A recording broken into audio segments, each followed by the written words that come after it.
Hey, it's Clay. Welcome to another League of Legends. This time we're doing a Y-Buy on Varus, the Arrow of Retribution.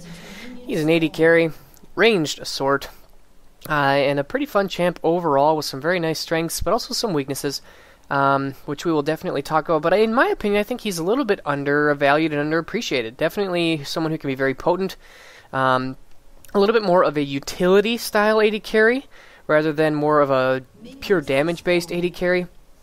He has some really nice range. He's got some great poke and very much like some sniping potential. Definitely more of a long range type carry. So if you've played some Caitlyn and you like that part about her kit, Varus is similar in the fact that he also is very long ranged.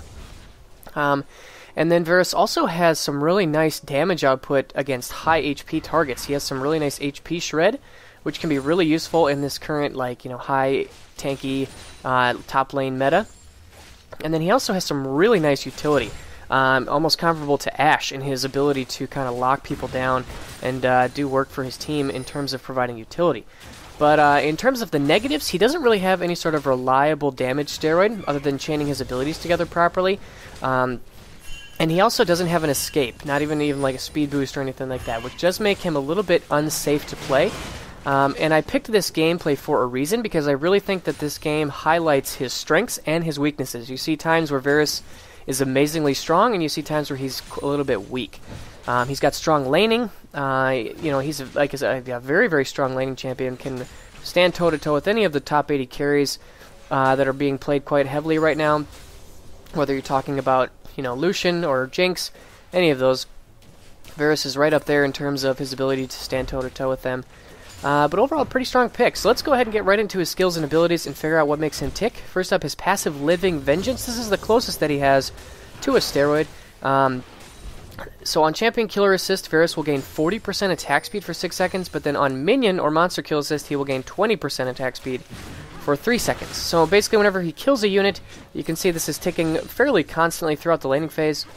But whenever he kills a unit, he gains a little bit of an attack speed boost. So a nice mechanic to kind of get things snowballing, and a little bit of like not necessarily a reset mechanic, but just a nice mechanic to really help him out. You see we're having a little bit of a scrap here, and there I actually am going to pick up a kill onto Quinn. Blitzcrank went for the hook, but then Morgana went in with the binding, and I just did all my damage onto Quinn and was able to pick up a nice kill there, mixing some autos with my E to proc my W, and then finishing him off with some more autos. I get pulled in here, but that's fine with me because Blitzcrank is out of mana and also has no backup. So I'm going to do a couple more auto attacks, going to get a nice Q snipe right there, and a quick double kill is getting me off to a very good start in lane.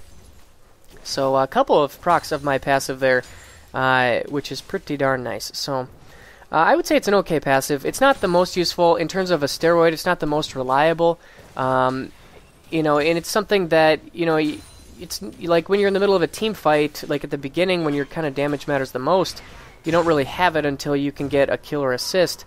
So I don't know. It makes him a little bit snowbally, but it's not a huge difference. I mean, 40% attack speed isn't even a massive steroid. So personally, I don't think this is the strongest of passives, but it still does help him out a little bit. Especially if you can get a killer assist, you're going to be in a fairly strong place for the next 6 seconds to kind of help snowball that team fight. So especially he works really nicely with pick team comps because of this. If you can get a quick early killer assist, then Varus can be really strong for getting that passive proc right away. Next up is his Q Piercing Arrow. This is probably Varus's most signature and best ability. It is a lined skill shot that has a charge mechanic. So if you've played the new Xerath, I believe that the mechanic that on Xerath's Q was taken from Varus's. So once you press Q, you'll start drawing back your bow, and then I think I like hold and let go, but I think on second cast, I think it works either way. I'm not actually 100% sure. But anyways, on your second cast, then you'll actually fire the arrow out, and so while you draw back your bow, you're slowed quite heavily, and then you can see Varus kind of pulling his arrow back, and you can still walk around and like turn in all different directions. And then, whoa, it looked like I flashed there on the screen. That was really weird. But then once he finally does, activate it again, then you will fire an arrow. There, I actually used it right there real quick. And so the basic premise here is that the longer you draw the arrow, the more damage you will do. The damage is reduced as it goes through minions, so kind of like Caitlyn's Q there, where actually Caitlyn's I don't know if hers actually scales down in damage. I'm not 100% sure. But, anyways, I do actually get into a little bit of trouble here, getting pulled in by Blitzcrank, but gonna get a nice help there from Morgana to help stay alive. But anyways, so the main thing here is that this ability has tremendous range and tremendous damage if you do scale it back all the way. It's just incredible. You know, so, you know, maximum physical damage is like, you know, we're talking about a 235 base damage plus 160% of your 8 attack damage. That's not bonus attack damage, that is all attack damage. So pretty nuts in terms of damage output at max rank. I would recommend maxing this ability first. It is Varus' highest damage ability. It reduces the cooldown from 16 down to 8 seconds. You know, and we're talking about, you know, this is 8. The minimum range is 850. The maximum range is 1475. So that's like a Nidalee Spear. In terms of range, it makes Varus a very strong poke champion. Gives him really good wave clear. And it's just a really solid ability overall to really wreak a lot of damage in a team fight with its long range. And it's just a really fun ability to use as well. It's really the highlight of his kit, in my opinion. Just because it gives him such range and you feel like a real sniper, and it's just a really fun way to, you know, like when I got that kill earlier when Quinn was running, or it might have been Blitzcrank, running back to their tower, and I got him with the Q-snipe. Really fun and very rewarding ability to use. And yeah, I definitely like, I think this is, you know, I like that Riot is kind of using more abilities like this that kind of have, you know, there's counterplay, because you can see Varus winding it up, you can see him ready to release it, but, you know, at the same time, it's a really high damage, long range skill shot, so a very powerful ability. A lot of good stuff here. Like I said, definitely want to max it first, just because it does a lot of good things for you. Next up is Varus' W, Blighted Quiver. This is a passive ability, and passively it gives him bonus magic damage on hit, and that's not the main highlight. You know, we're seeing Morgana getting pulled in. I actually get an auto attack and a Q off on a Blitzcrank. It's going to pick him off, going to get some auto attacks, and then an E, and not actually able to get through. I used my ultimate there as well to keep them locked down, so a nice bait by Morgana that I was able to follow up on and pick up a kill on Blitzcrank.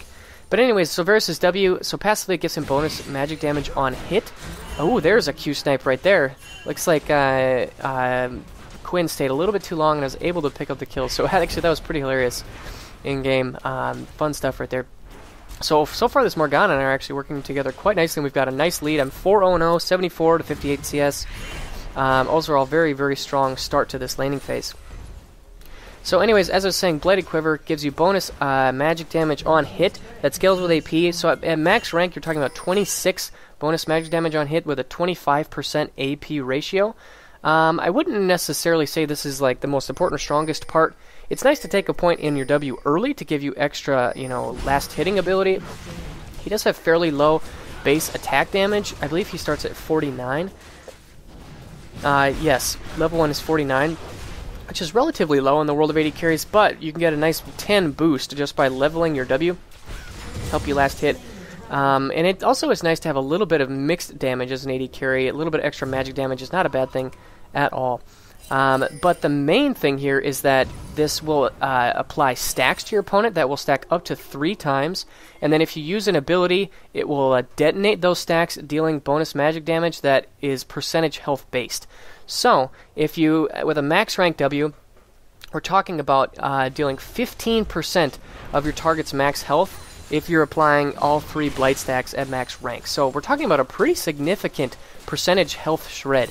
And this is really very core to Varus' damage output, that you always want to try and get 3 stacks of blight going, and then proc it with an ability, 3 more stacks of blight, proc it with another ability, and then usually by that time, you know, you've pretty much won or lost. You know, so because you've got 2 main damaging abilities in your Q and your E, you want to try and get 2 rounds of your blight off if you can. And like I said, it is a very nice steroid. It's a nice, you know, damage stack against high HP targets. And again, it just really enforces the playstyle that his abilities are very important. I do actually get hooked in here, so pretty massive misplay. I am going to ultimate and Blade of the Ruined King and flash. And, oh my gosh, I do manage to get away, but poor Morgana tries to save my life, and she ends up going down. So, truly sorry about that, Morgana. That was very obvious that Blitzcrank could have hooked me right there, so a very massive misplay on my part. I was trying to lifesteal, but I actually didn't quite have enough, I didn't think, to stay alive. So I decided to go back. We do see Kha'Zix taking our blue buff, but there's nothing too much we can do about it, unfortunately. So anyways, so Varus' W is pretty sweet. You can max it second.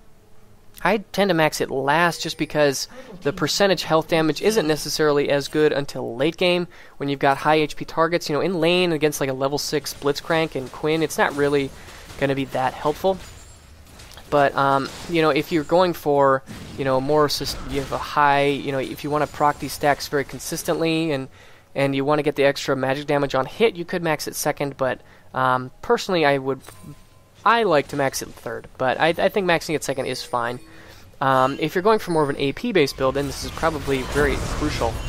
So here we're actually going for a pretty big fight. I do get the snipe there on Blitzcrank with my Q, and now I'm dueling with Quinn. I actually feel pretty strong right now, because I know I still have my barrier there. I actually use it. She flashes on top of me, and I did auto-attack a minion, but I do pick up the double kill there. I'm just so much stronger than her. Actually, in terms of itemization, she did have a nice little power spike when she picked up her Bloodthirster. If we look at the gold comparison, yeah, see, I have quite a bit more gold, and I'm sitting on about 1,000 gold.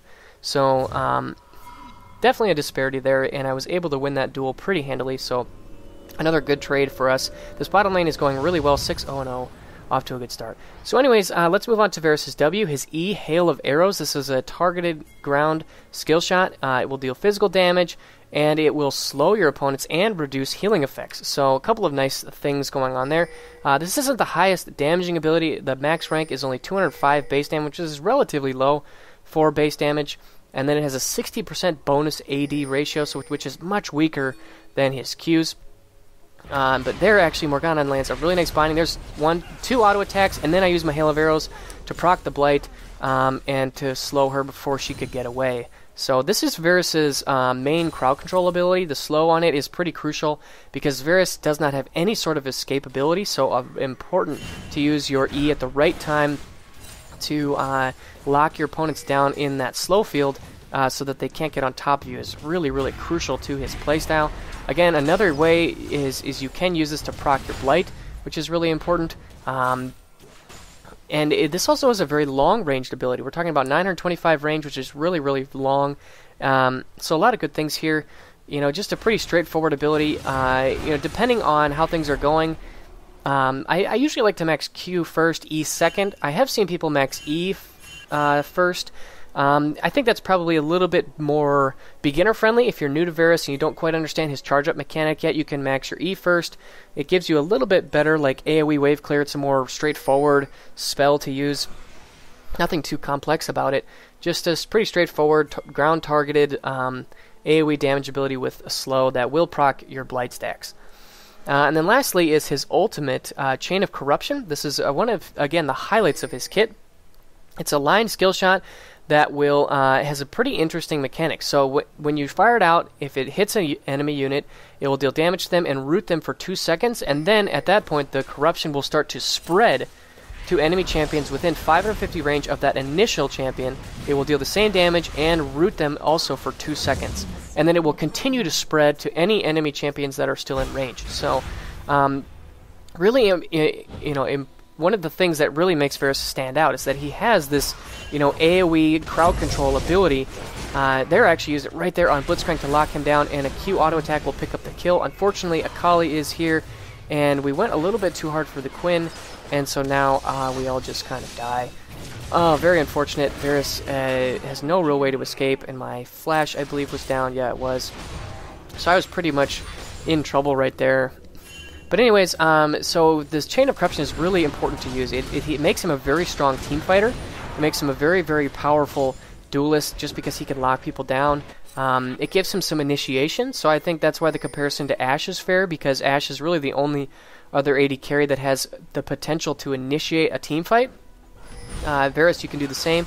If you can get, you know, if you can get them nice and bunched up, Varus works really nicely in like these AoE wombo combo teams. You know, talking about like Mumu and Wukong, those types of champions that have this AoE potential. You know, Varus can work really nicely because it gives him a chance to land, you know, really big 3, 4, 5-man ultimates. So yeah, you really want to use this ability when you got multiple people around that you need to keep locked down. The root is very, very long. A 2-second root is very powerful. and it just gives him some really, really neat utility. So those are Varus's abilities, and he really is, you know, he's got above average auto attack range. There actually is using my ultimate as I'm joining this fight. Gonna pick up the kill on Olaf and a second kill onto Blitzcrank. I don't think I'm gonna be able to catch Quinn because she's just too darn fast. Gonna try for the snipe. I do land it, but not enough damage to finish her off. Here comes Kha'Zix though, and probably should not be picking a fight with him because he just wrecked my face, unfortunately. So that is, you know, the downside of Varus again, right there, showing his immobility. But anyways, so overall, those are Varus's abilities, and really he is very much, you know, he's got long range. His auto attacks are above average, 575 auto attack range. His abilities are very long range. You know, his Q has up to 1475 range. His E has up to 925 range. His ultimate 1075. So we're talking about a very long ranged AD carry that has a very interesting mix of auto attacks and abilities. You know, he is, I would say that he is incentivized to auto attack and build attack speed, you know, like a traditional AD carry would, because you need to get those 3 stacks going. You know, it's almost like Vayne in that sense. And again, we're getting picked off, and I do end up falling. So a bit of a poor decision going for that tower. You know, my lead has started to escape me a little bit here. I've died 3 times in the recent little bit, just getting out of position, getting caught out with my lack of mobility. But he is incentivized to build some attack speed and to gain those stacks of Blight so that he can proc them with his abilities. You know, very much a long-range sniper-type champion, you know, especially with his Q. I know a lot of people will prefer a very high AD and armor pen-based build to really maximize the effectiveness of his Q, which is quite effective. But, you know, it really is one of those things. Ooh, there's an ultimate right there that is going to spread quite nicely to much of their enemy team. It looks like Kha'Zix comes in just at the wrong time. We're able to pick him off. Now trying to move on to... are we going to get the Olaf? He is pretty low. I tried to snipe him with my Q, but not quite able to get in range. And we do manage to clean up that fight a little bit after they pushed in and took our inhibitor, unfortunately. So yeah, that's Varus in a nutshell. I would say that, you know, he can really work very, very powerfully in the right situations. And the reason why I picked this game is because if you look at the enemy team comp, this team comp is probably just about as bad of a team comp to play Varus into as there is. You know, this team has, if you look, Kha'Zix, Olaf, and Akali. Those 3 champions are like made to destroy Varus because they all have you know, some way to get on top of you. With Kha'Zix, he can jump on you. Akali, she can jump on you 3 times. And then with Olaf, he can ult, and then I can't keep him off of me with any of my crowd control. So, you know, this team, and also Blitzcrank can pull me, and once I get pulled in, I am screwed. So, this game just put a real premium on mobility, which Varus does not have any of. And not having any mobility really makes life difficult and makes life challenging for Varus, you know, because these champions like Kha'Zix, you know, you see him all the time. Akali is not, you know, or champions like Akali, assassins that are highly mobile, you know, Zed, you know, Fizz, you know, there are a lot of champions out there that have mobility similar to Akali, and it makes Varus's life really, really hard. But Varus has an extremely potent combination of high damage. He's a very, very high damage carry. His Q has tremendous damage. His E is moderate damage, but then his W also gives him very, very high damage. But then on top of that, he's got tremendous utility with his ultimate and with his E. He's got a really strong combination of, you know, damage and utility that not a lot of other ADs have. So keep that in mind. That if you're going to get into Varus, I would say he's definitely a situationally strong pick. If the enemy team has champions that need to run at you, that don't have a lot of gap closers, he could be very situationally strong. However, if they have, you know, actually we have a very poor rotation going on here, and we are going to lose a tower and probably an inhibitor. So poor decision making by my team is really causing this game to slip away from us in terms of objectives. But you know, if they have a team that it can't really get on top of you that easily. Say they've got maybe champions like, I don't know, Nasus and Lulu and, you know, some of those types of champions that are more, you know, less mobile, they're more kind of sit in the back. Yeah, I don't know, exactly how to describe it, but they're not going to be diving on top of you with their gap closer. Then Varus can be very situationally strong. But, I think this game was a very strong example of, Morgana and I crushed the laning phase in this game. We got really far ahead. It was like 6-0 or 8-0 at one point, and now have fallen to 9-3, and our base is in shambles. And we are definitely struggling to stay afloat in this game. But if I can manage to stay in the back, use my ultimate at a proper time, Varus is a very strong team fighting AD carry. I think we can definitely have a chance. I'm definitely going to be doing really well against their front line. Although unfortunately Olaf can cleanse away my ultimate with his ultimate, but I do believe that the tendrils will still spread even if he cleanses it. But still, it's just going to be very tricky for me to stay alive and get the job done that I need to. But if you look at our team comp, we have potential. Katarina is a really high damage mid lane. We have Wukong, who for great initiation. So if I can kind of wombo combo with Wukong and Morgana, we've got some really nice AoE potential. They're actually doing a lot of work here on to getting a double kill there, trying to keep Katarina alive by pushing Kha'Zix back.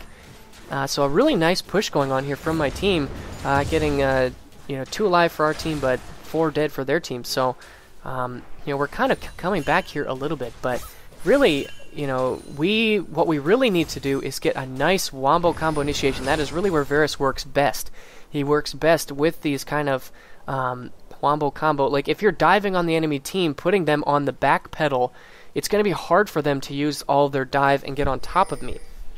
So that's kind of the idea there, that I really want to try and make sure that we engage the proper team fight so that their mobility doesn't necessarily become such a problem. So hopefully we can try and accomplish that moving forward. But I actually think I make a pretty massive mistake here, if I remember correctly. And yeah, just watch this, guys. I'm recalling here. I believe I'm typing to my team in chat, and then all of a sudden, Kali finds me, and I am dead. So very, very sad day right there. But hopefully they can actually combo onto her. Oh man, is she gonna get away? That'd be really sad. Her team is coming to her aid, and they're probably just gonna... Okay, my team does get out. So that was really unfortunate right there. Just a poor decision, and even worse luck on top of that led to my death, and so puts me in a tough spot. But anyways, so and the real struggle that I have in this game is that I was the person who got really fed. Katarina is pretty strong too, but she's gotten more kills more in this mid to late game. But I had a really strong early game and laning phase, and I've kind of started to really lose my effectiveness just simply because I can't deal with all of the mobility that their team offers. I mean, obviously I got out of position there, but at any other time during these fights, it just is impossible for me to keep, Akali and Kha'Zix off of me. They just have so much mobility that it just, it forces me to play so perfectly that I'm going to have a really hard time doing so and staying alive. So, we're in a tough spot right here, but quickly, before this game kind of ends, I want to talk about itemization on Varus. There are probably 2 different ways you can go. One is more of the sniper build that I believe they call the Legolas build. That was popular in Europe. Focuses more on, Bloodthirster and Last Whisper for really, really strong Q. Just putting out a lot of range damage from afar. You could even build cooldown boots or a brutalizer or something like that. Black Cleaver. A lot of different ways you could go. They're using my ultimate to try to keep these guys locked down. But then the other build, see here, I'm just getting wrecked by these assassins. The other build is kind of the one that I'm going for that focuses a little bit more on getting blight stacks going, and then using your abilities to proc them. So that focuses on rushing a Blade of the Ruin King, then Infinity Edge, and then into an attack speed item, and a Last Whisper as well. Any sort of... There are a lot of different ways you can build Varus, and it's kind of one of the highlights to his kit is that he's very flexible. You can go as more of the AD caster and focus on your Q, and get the Bloodthirster Last Whisper, or you can just do, more of an attack speed based build. A lot of different things will work, but we do end up losing this game. If I remember correctly, the Wukong kind of went on tilt, and, he was really the core of our strategy. You know, we really needed Wukong to be initiating good fights, and then I would ult on top of that, Morgana would ult on top of that, and then Katarina and Tryndamere would come in and clean up, but we never got in a position to do that. We made some really poor rotations, we got picked off a couple of times, and just overall the game was too chaotic and sporadic with too much skirmishing. You know, skirmishing is those random little fights in the jungle or in lane where it's kind of like a 2v2 or a 3v3 or a 4v4 with people kind of coming in and out of the fight, and we didn't have enough 5v5. Our team comp was really dependent on 5v5ing, and if you look at their team comp with Akali and Quinn and Kha'Zix, they have very strong skirmishing champions. So we never really played this game to our potential, and even though I got a really, really strong early game, you could see the power of Varus' laning phase. His weakness that he is very immobile and unable to escape once these assassins get on top of you, it really kind of came to the forefront, and showed how hard it can be to be an immobile AD carry in this meta. It's just the pure fact of the matter that if you don't have an escape ability as an AD carry, life is going to be difficult. So anyways, I hope you guys enjoyed this video. Varus can be very strong, very fun to play, but I would say that it is best to play him pick him a little bit later in champion select when you can see that, you know, there aren't a lot of assassins with gap closers on the enemy team, where your team has some good AoE wombo combo, and you can kind of highlight his strengths to the utmost. So anyways, I hope you guys enjoyed this video. Let me know down in the comment section below your thoughts on Varus. If you're new, feel free to rate and subscribe for more videos like this, and I'll see you soon. Bye.